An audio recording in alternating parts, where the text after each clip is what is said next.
khi vỡ tan mối tình đã qua. Em nào đâu dám mơ sẽ yêu ấy tiếp bao giờ. Chỉ mình em cô đơn buồn vui cùng năm tháng. Sau một mình em vẫn yên bình cho đến khi gặp anh.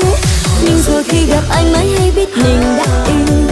Anh làm em xuyến sao mỗi khi trông thấy anh cười. Mỗi ngày đi bên anh là trong lòng vui lắm. Em đâu hay giờ cũng sẽ có ngày chia tay. Ngày anh nói anh không còn yêu anh muốn hai ta dừng lại. Giờ buông tay ra đi cùng ai để em bơ vơ ở đây.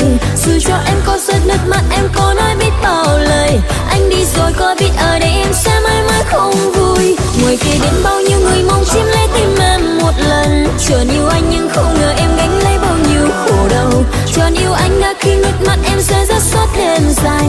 Và từ đây cho sẽ rất khó để em yêu thêm một ai.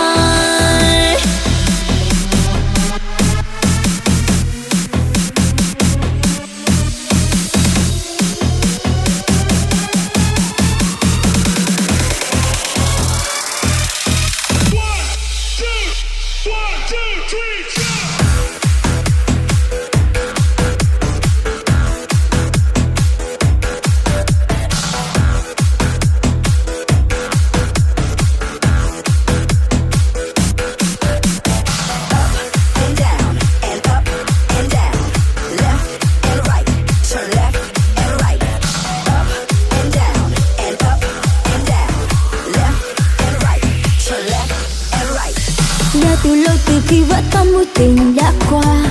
Em nào đâu dám mơ sẽ yêu ấy tiếp bao giờ. Chỉ mình em cô đơn buồn vui cùng năm tháng. Sau một mình em vẫn yên bình cho đến khi gặp anh.